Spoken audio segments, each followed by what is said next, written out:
Hollywood usually portrays the medieval knight as a pristine hero in shining armor, riding effortlessly through misty forests to save the day. The historical reality was different. Becoming a knight required surviving a decades-long process of strict physical discipline and military conditioning. This was not a career a man chose in adulthood. For male children born into the nobility, this violent trajectory was often determined at birth. Inside the cold stone walls of their family's estate, boys as young as 7 began their preparation. They learned how to ride horses, how to hunt, and were forced to absorb the strict religious doctrine that would eventually justify their actions in war.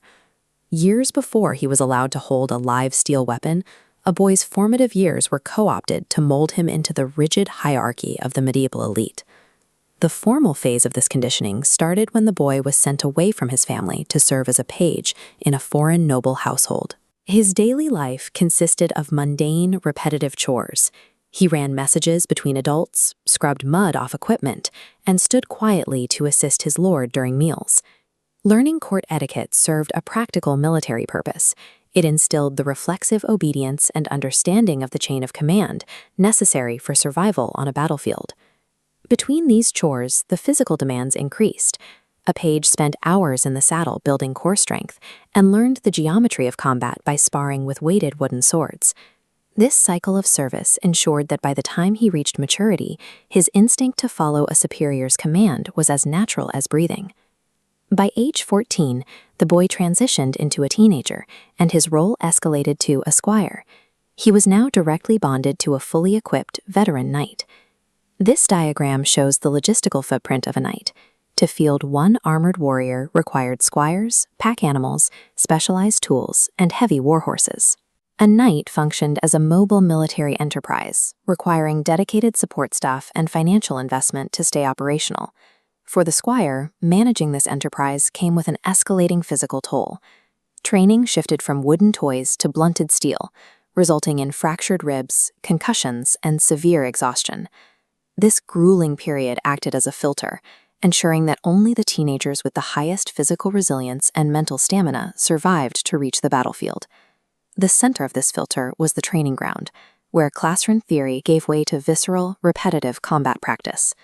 Squires drilled relentlessly in close-quarters wrestling, shield deflection, and driving lances into heavy, spinning wooden targets called quintains. The pinnacle was mounted combat. Driving 1,200 pounds of accelerated muscle toward a target required absolute synchronization between rider, weapons, and horse. The process was far from flawless. Training grounds were filled with men vomiting from exhaustion, horses refusing to charge, and expensive shields shattered by poorly timed lance strikes. The men who mastered this were highly conditioned elite athletes who had to survive years of punishing, painful failure before they ever faced a real enemy. That enemy would eventually be met in bespoke armor, a protective shell requiring immense metallurgical effort to forge and fit to the wearer's specific body. Armor evolved to counter new weaponry. Flexible 11th century chainmail morphed into complex, articulated 15th century steel plates. This rigid casing restricted peripheral vision and fine motor skills, optimizing the warrior purely for the forward momentum of mounted shock combat. Getting into this equipment was an intricate puzzle. A knight had to be strapped, buckled, and laced into dozens of individual steel components, a process he physically could not perform on his own. While thick steel protected vital organs from lethal blows, it also rendered him a cumbersome asset, entirely dependent on his squires to arm him, mount him, and keep him functional. Once the fighting stopped, the battlefields were left littered with the cost of this profession: abandoned armor, dented helmets, and deeply wounded horses. Every deployment carried terrifying risks. A knight faced the constant threat of violent death, from a mace blow, crippling infections from minor cuts, or brutal captivity as an asset for financial ransom. Yet men willingly engaged in this violence because the potential rewards were staggering. A successful campaign could yield captured territory, elevated social status, and generational wealth.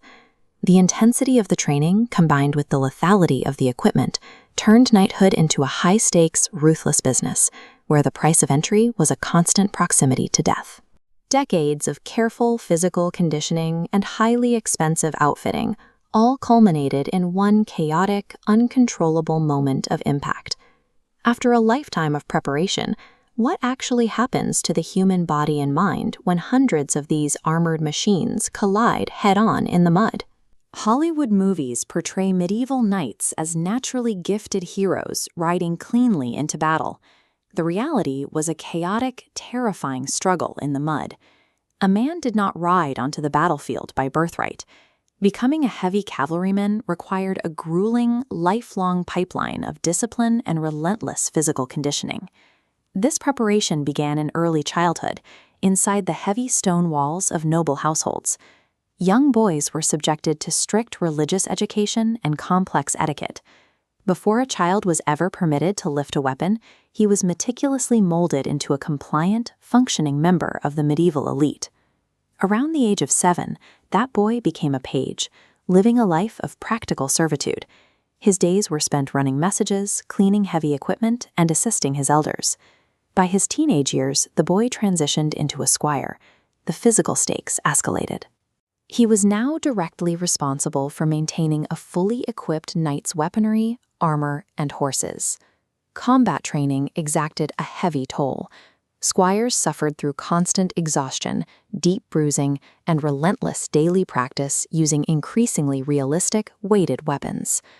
This decade-long preparation required a massive systemic investment of time and resources.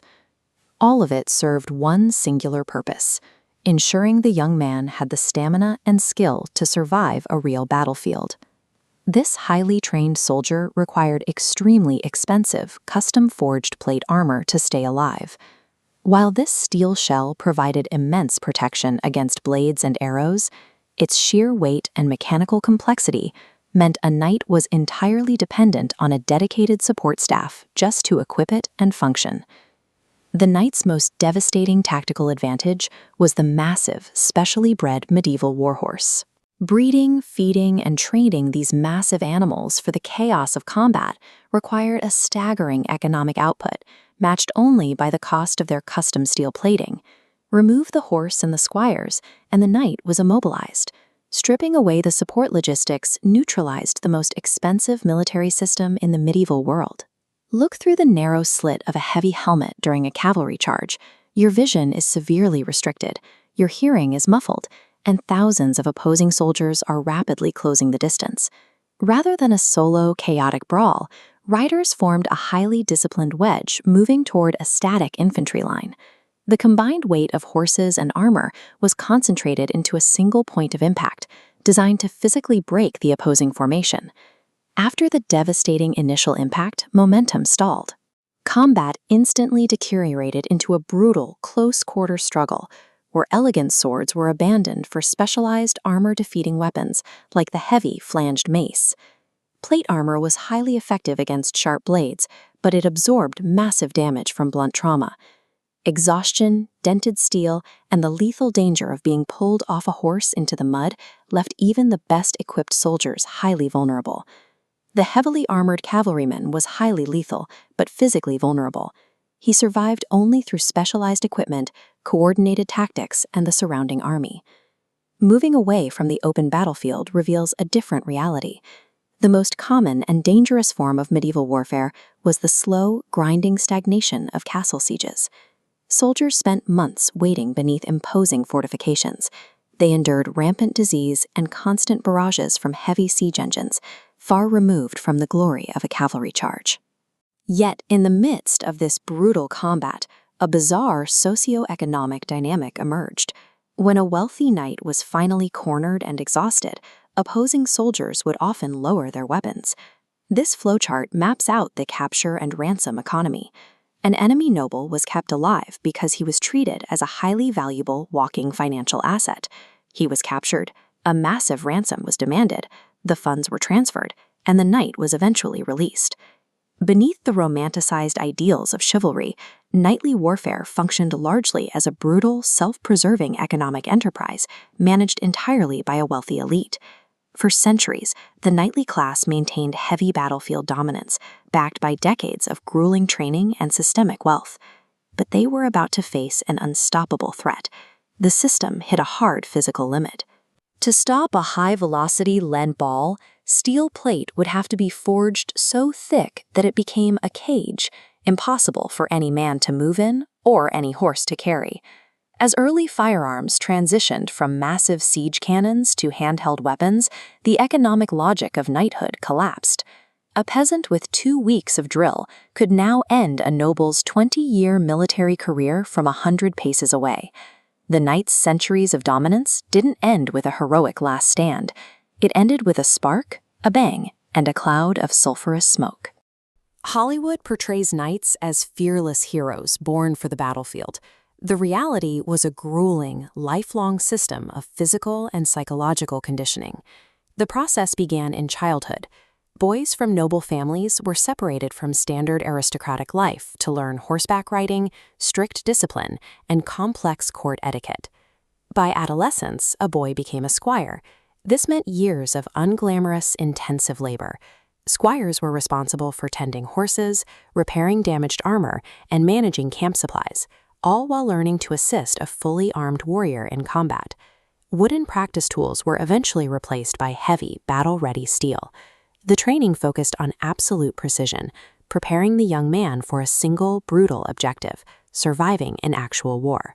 There was no magical coronation that instantly turned a man into a warrior. Becoming a knight was the final result of a decades-long pipeline of social and physical engineering. That engineering came at an immense cost. Over centuries, protective gear evolved from simple chainmail into complex, interlocking systems of articulated steel plates. This illustration shows the highly specialized labor required to produce that protection. Blacksmiths had to forge and custom fit each piece to the specific measurements of the wearer, making defensive technology one of the most expensive investments of the medieval era. A knight also had to master a complex arsenal. While the lance was critical for a mounted charge, warriors carried specialized blades like this medieval sword, alongside axes and heavy blunt instruments to deal with heavily protected opponents. Wearing dozens of pounds of tailored steel meant a warrior could not operate alone.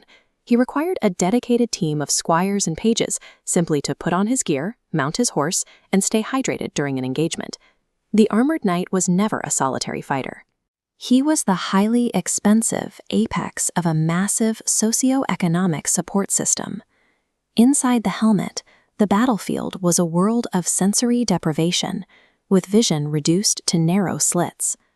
Hearing was muffled by padded linen and steel, replaced by the deafening roar of thousands of men and horses moving at once. Cavalry charges relied on pure physics. This tapestry shows warriors concentrating the massive momentum of horse and rider into a devastating impact. But coordination was vital.